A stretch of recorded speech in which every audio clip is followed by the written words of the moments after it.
be here. I just want to thank Lisa for giving us this opportunity to speak. Me and my partner, we've been working on the coaching, mentoring, and personal development for a while, and it's one of our passions. So my name is Isaiah Johnson, and I have a passion for helping people achieve their highest potential. So that's what I do. That's what Vic does, and that's what we're here to maybe assist you guys with tonight. So my first topic is gratitude. We're going to start with one of the strongest, most magnetic energies and attitude we have access to as humans.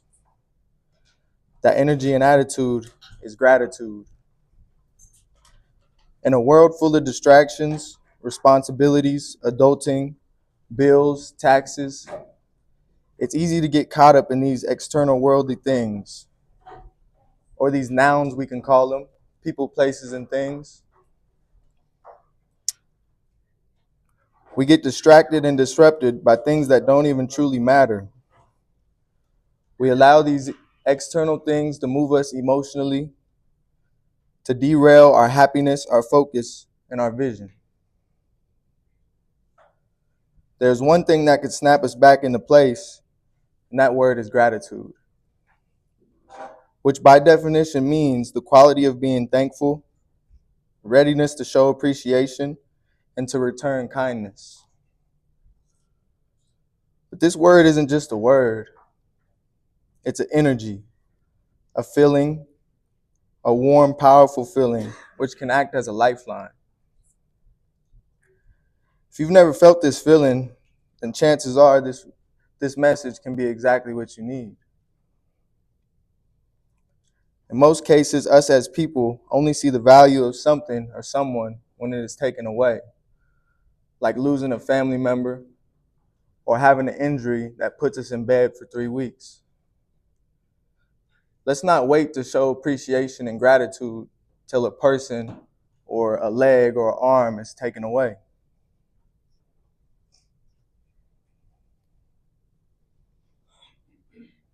There's so much to be grateful for. And who are we to take this life for granted? This breath, this blessing of life. What is gratitude in applicable life situations? Gratitude is simple. It's being grateful for waking up this morning. Grateful to be here. Grateful to be able to hear, to see, to talk, to walk. All the things we tend to overlook that we don't think about on the day-to-day basis.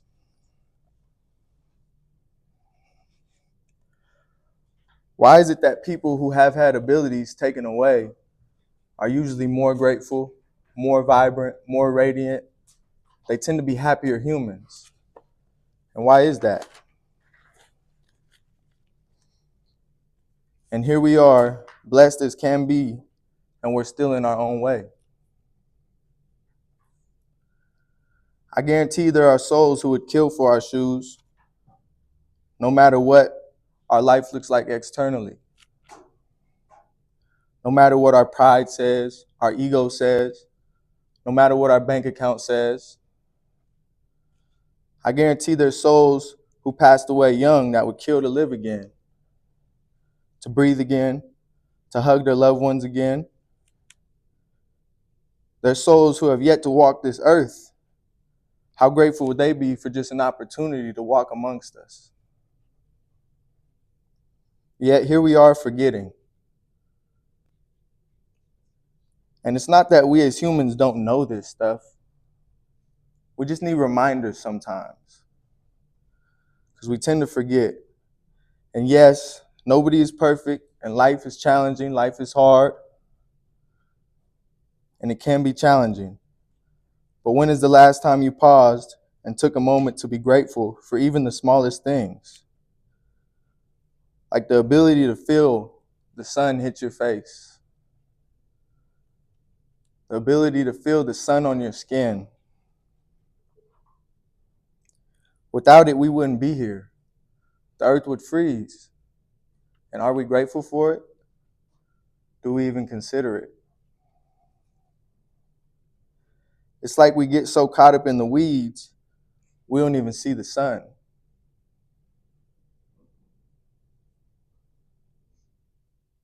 Then as time goes by, we look back and wonder, why am I not the person I dreamed to become?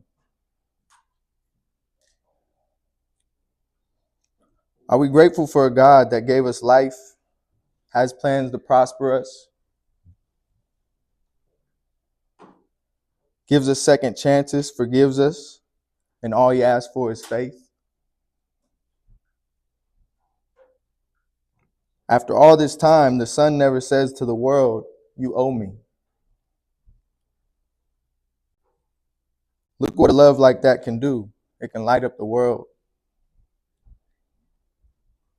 What if we loved? What if we gave? What if we served? What if we appreciated and didn't expect nothing in return?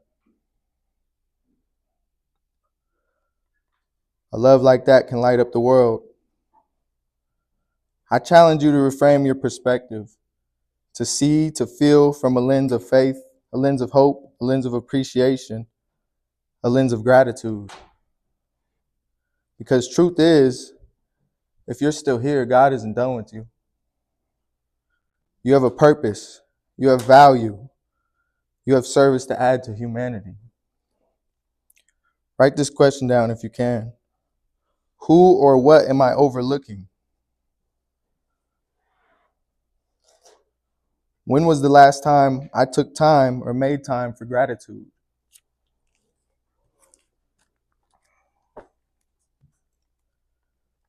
The next topic is all on telling your story.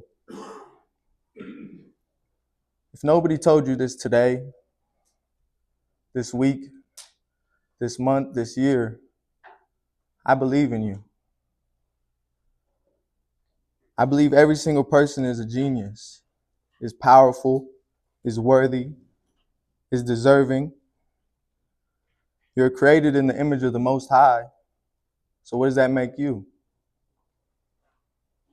And when I speak, my goal is to speak to the God in you, to the highest version of yourself.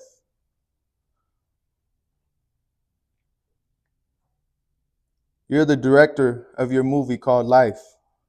You have the ability to cut the scene, to rearrange the scene, or to start a new movie. You're the author of your book.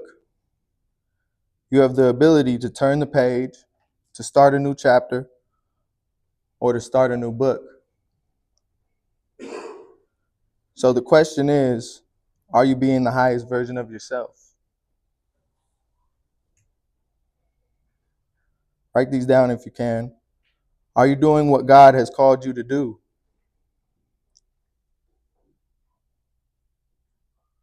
Are you living your purpose?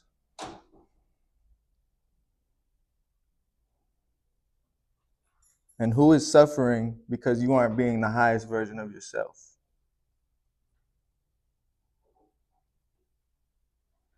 Who could benefit from hearing your story, your message, your testimony?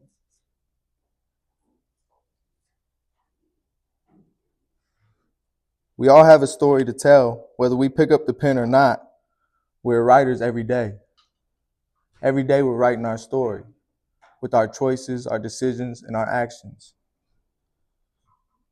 We all have knowledge, experiences, wins, lessons, losses, situations that we have overcome, that if someone heard could motivate them, give them hope, inspire them, pull them out of a hole,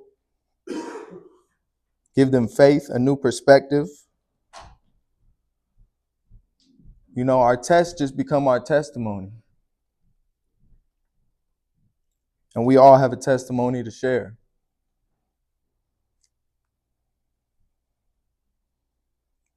The key to life is service, service through talents. The most amazing feelings and energies come from service, come from helping others. So ask yourself the question, how can I help somebody today?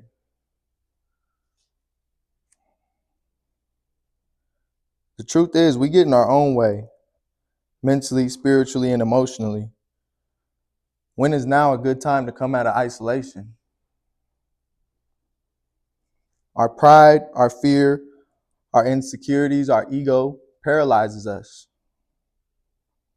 That's what's in the way of the highest version of ourselves. That's what's in the way of us finding our purpose.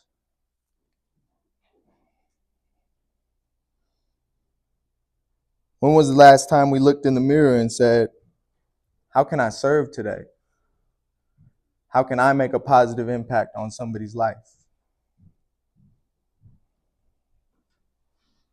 It's time to stop dimming your light. It's time to stop avoiding your calling. It's time you stop rejecting the call and gladly pick it up. It's time you stop compressing and shrinking yourself so that others feel more comfortable.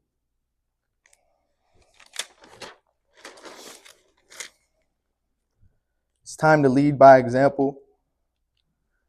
It's time to stop dancing with the darkness and step into the illuminated path.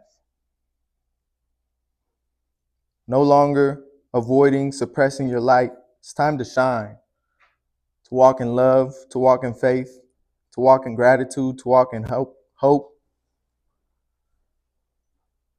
When you turn your light on, you give others permission to do the same. It's time to close your eyes, look your highest self in the mirror, open your eyes, and talk like that person, walk like that person, act like that person. It's time to make a change, get out your comfort zone.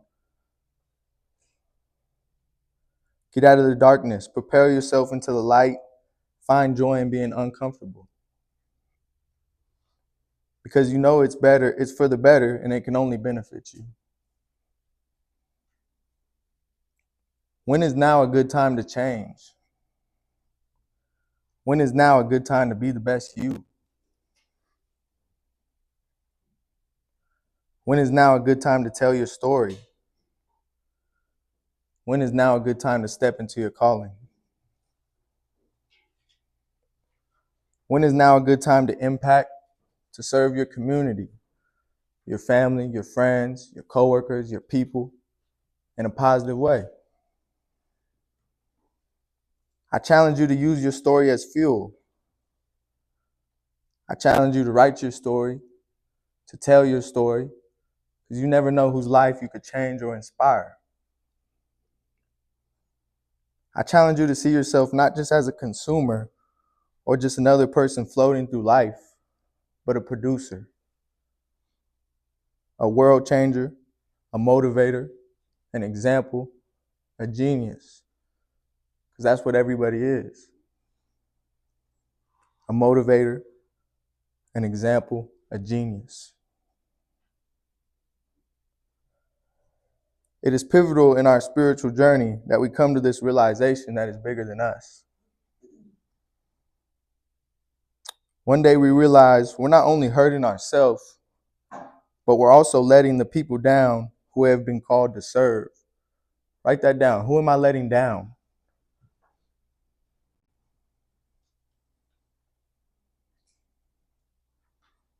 If you can't do it for you yet, do it for them. Because you're that leader, that world changer.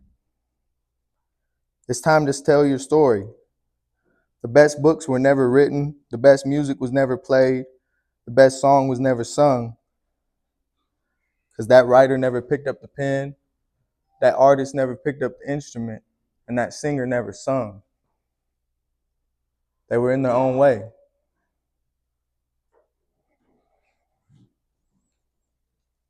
So don't die with your music still in you. Die empty with no regrets.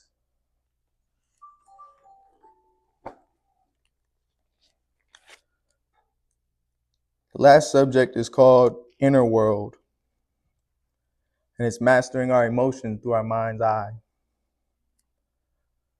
What is an emotion? It's a temporary electrical response from a thought, action, or memory.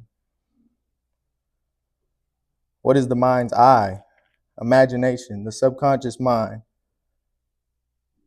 If I say don't picture a pink elephant right now, what do you see? A pink elephant. It's important that we realize something first. So I want everybody to close their eyes right now.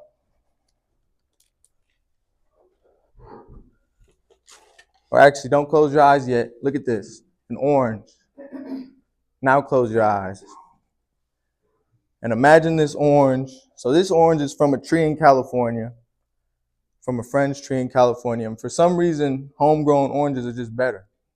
They're just juicier, they're sweeter, they're more sour. So you're peeling this orange, you cut it, and obviously the juices are flowing everywhere. You got it all peeled, you got it all cut, and you take a bite. Can somebody tell me what is going on with your mouth right now? Somebody, tell me, say something. It's busy. It's watery. It's watery, right? Why is that important to know? Because our minds cannot differentiate the difference between something real and something vividly imagined. So what does that have to do with mastering emotions? Let's get into meditation. So meditation there's a lot of different forms, a lot of different ways you can do it. But one of the most impactful things for me was going inside and creating this inner world, your own world, your happy place. How many of you have seen Happy Gilmore? He's like, happy, you got to create your happy place. Go to your happy place. Every time he gets flustered, go to your happy place. Something like that. So before you step out into the world, you're going to go inside and you're going to create this place. Whatever it looks like, it'll be different for everybody. Whatever emotions you want, it'll be different for everybody. For me, it's just a positive energy of love, appreciation, hope, faith, gratitude, things like that. And why that's important is because when you step out into this external world, the world doesn't care how we feel. The world doesn't care how we feel. The world doesn't care what we're going through. The world doesn't care what happened yesterday, what happened a year ago. We wake up, that sun's still going to be shining. You can wake up at 5 a.m., people on their way to work, no matter how you feel. The world doesn't stop, no matter how we feel. So, with that being said, we can create our own internal world so that when we go into the external world, we're prepared for anything and we're unmoved. We're unmoved by people, places, and things that can't get us emotionally, that can't get a reaction out of us.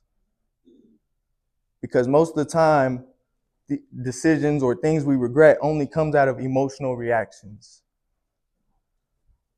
But if we create our own world and we're unmoved emotionally, then people can't get a reaction. And what does that mean when people can't get a reaction out of you? That means you're in control. And they can't take control. They can't take your power. So we have to keep that power. And how we do it is by creating our own inner world. And the last thing I want to tell you guys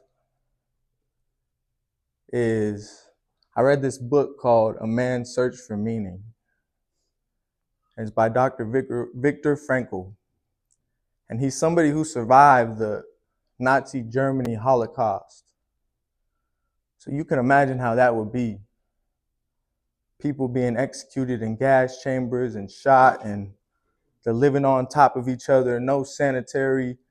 Just paint that picture, whatever that looks like for you.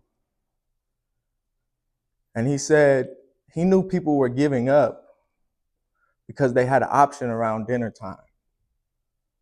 You could either take the soup or you could have a cigarette. The soup is going to fuel you, is going to give you nutrition to survive. But most people thought they weren't going to survive. So they just took the cigarette. And that's when he knew people were giving up, when they took the cigarette. So in life, we have soup and we have cigarettes. So my question for you is, what's your soup and what's your cigarette? What are the things we're consciously choosing that are destructive, that we know are destructive, or just like, it is what it is. We all gonna die anyway. How many times you heard that? We all gonna go anyway. May as well do what we want. So that's my question. What's your cigarette and what's your soup? Thank you.